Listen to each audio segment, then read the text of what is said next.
Welcome to this week's OK at Work with myself, Sarah Sawyer, my colleague Russell Berger, both attorneys at Offit Kurman. And today we are talking about managers and managing managers. So obviously, as a company grows, there becomes an additional need for people to manage the business, whether it's managing people, managing process, managing day-to-day operations, all different types of management that can take managing numbers, which is probably a little easier than managing people in some ways, harder in others, so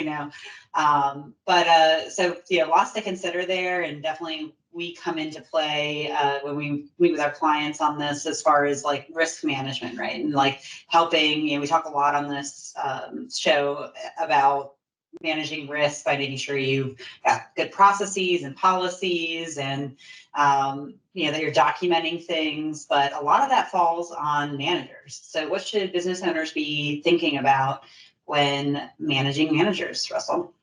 Yeah, I mean, from a top level, if that's the next level down, or still above, most employees, um, you know, those are the ambassadors of the philosophy of that the company is going to be governing by, and it's really important that those managers understand kind of what you want them to do, how to be proactive, are empowered to be proactive, and are doing a good job. For example, with we talk all the time on here about the need to document, the need to proactively manage. If you don't address issues, then the employee is going to think it's okay. So, if you're the CEO or the owner, you're not even going to see this stuff. It's going to be that mid-level manager.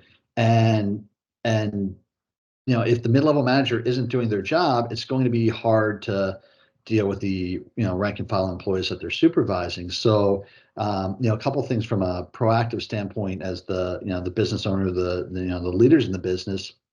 One, I think you want to make sure that those managers are empowered to make decisions, and not every decision, not necessarily making hire and fire decisions, but to make decisions about, hey, there's something wrong, I should say something.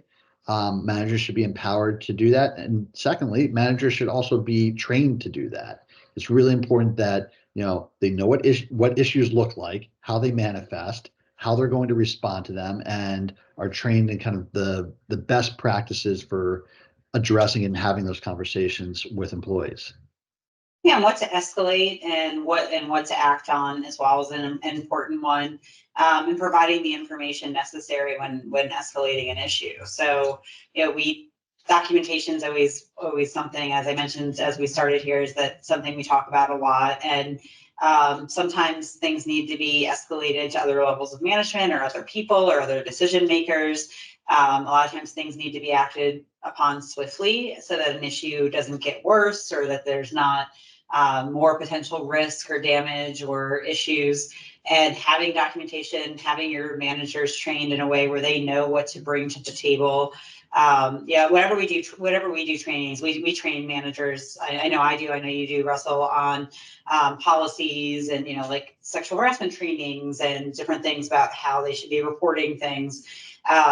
So doing that type of training, helping make sure that those managers have that support and know how to triage those issues and elevate them when necessary and be able to act swiftly can be a really important part of the management process, and making sure that the company is best suited to act quickly when needed. Yeah, I mean, if you think about it, like the managers, that frontline manager position is really like, the headlights on a car.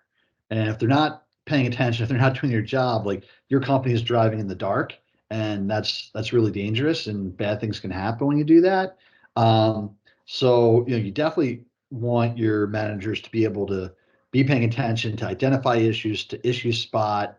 But then I think also to run an efficient business, you want them to be able to take action. And again, I'm not saying every action, and there's training I think that goes into knowing the difference between things I should act on and things I should escalate.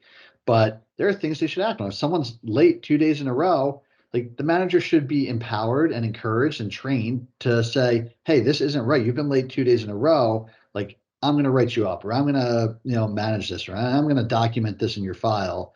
and have that difficult conversation with the employee. It's not something that, a frontline manager should turn around and say, well, let me talk to my boss about this because I'm not sure how I should handle it. No, just tell them they've been late a couple days and that's unacceptable.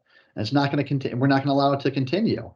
I think encouraging and empowering managers to deal with those sorts of issues, and things like that, and to know what those issues are is really, really important.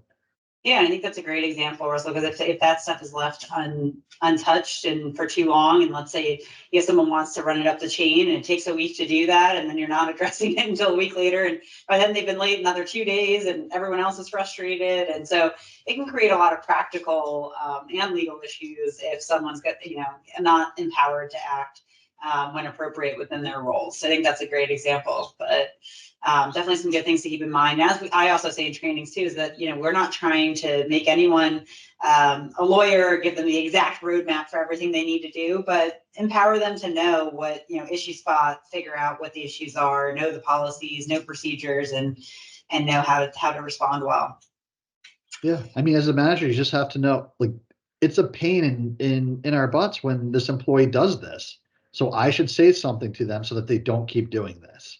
Like that's the basic framework for it. Yeah. Well, thanks, Russell. We'll see you next time. Thanks, Sarah.